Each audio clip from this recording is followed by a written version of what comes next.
Hi there guys, how you doing? Welcome back to the channel. Hope you're all keeping well. Thanks a lot for tuning in. Hope you're having a good week. Today's video, I just wanted to do a very quick run through of all the Champions League groups and who I think will do well. I always look forward to this day every year, Champions League group stage draw, because obviously you get all the big boys. Usually throws up one group of death like it has again this year, which I think is Group H. And yeah, I'm just going to give my opinion on who I think is going to go through from each group and who might struggle. So, Group A, you've got Bayern Munich, Atletico Madrid, Salzburg and Lokomotiv Moscow. Fully expect Bayern Munich, obviously, who won a treble last year, to qualify quite easily from that group. Atletico Madrid and Salzburg are probably going to battle it out for the second place. I know that, with Diego Simeone and Atletico, it's very unpredictable as to how they'll get on. Sometimes his tactics work in Europe, sometimes he can get found out, but usually with the quality of squad he's got, with Luis Suarez and players like that, I fully expect them to go through. But don't rule out Salzburg, because they give, I think they gave Liverpool a really good game in the Champions League group stage last year as well. So yeah, Group A, I expect Bayern Munich and Atletico just about to go through. Group B is Real Madrid, Shakhtar, Inter Milan and Mönchengladbach. Really interesting group. Obviously, Real Madrid with Zidane. Not made any real major moves in the transfer window this year. Not really sold anyone, but then again, haven't really signed anyone either. Still, I expect them to have more than enough to qualify from this group.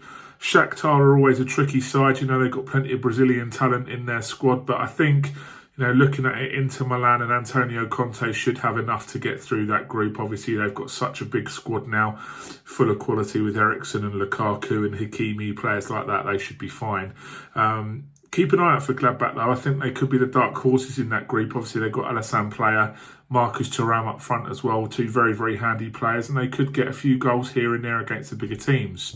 So yeah, Group B, I fully fancy Real Madrid and Inter Milan to go through. Group C, Porto, Manchester City, Olympiacos and Marseille. Manchester City fans will be absolutely delighted with that group, to be honest. I think that, they should be looking to qualify quite easily with maybe even a game or two to spare there.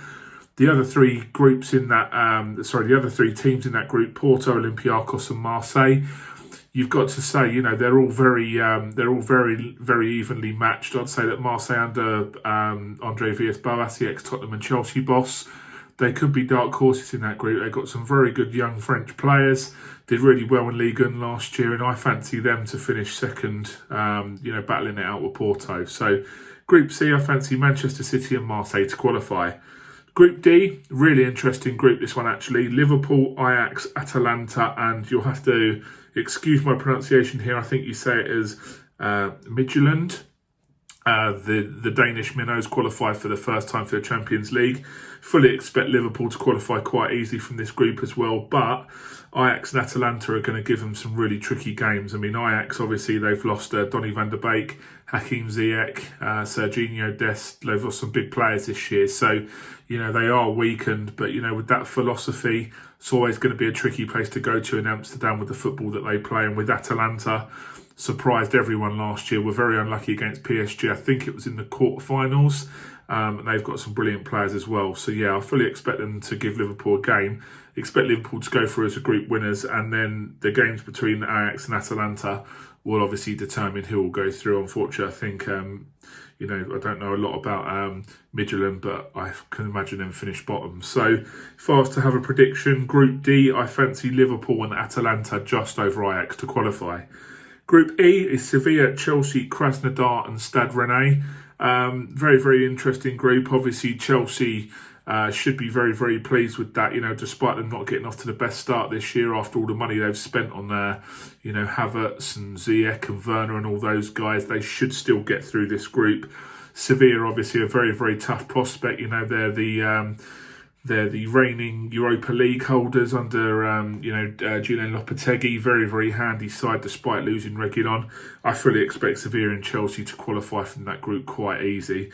Can't really see Krasnodar or Rennes really putting up too much of a contest. I think it's going to be between them two for the Europa League places.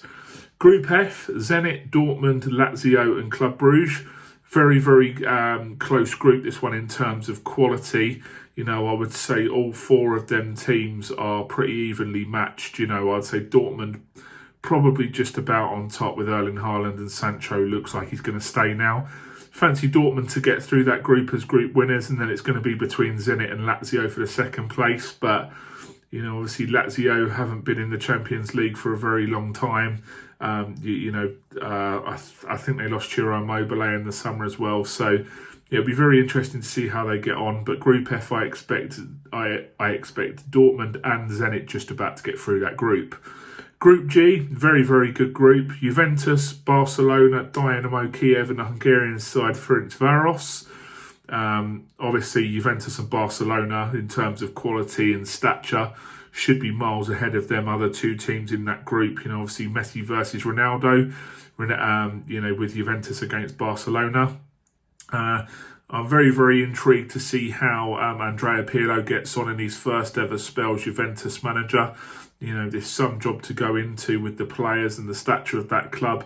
But saying that, they should have enough to get out of that group. Dynamo Kiev can be a tricky game. They've got some all right players, but, ultimately, I think they'll come just short. And Ferencváros is a baptism of fire. I don't think they've been in the Champions League for quite a while. And, facing Juventus and Barcelona is one hell of a task. So yeah, Group G, I fully expect Juventus and Barca to go through quite easily with a couple of games to spare probably.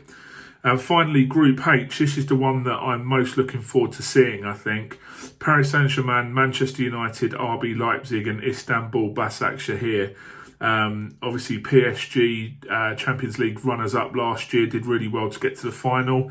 Their firepower in Neymar and Mbappe should be more than enough to top that group as group winners, I think.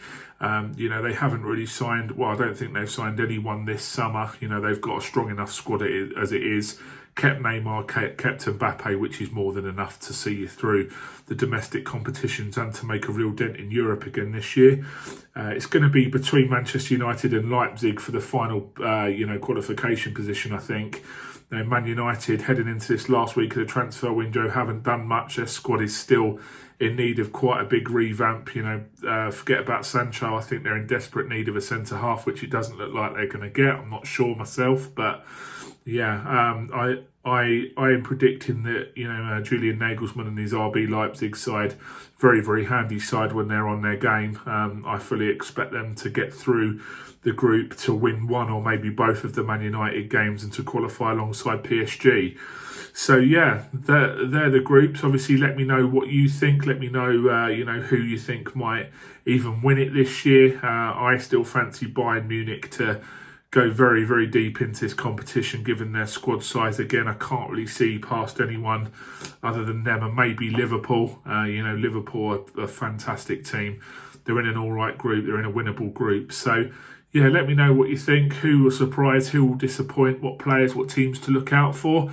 And until my next video, stay safe and I'll see you soon. Cheers, guys. Take care. Bye.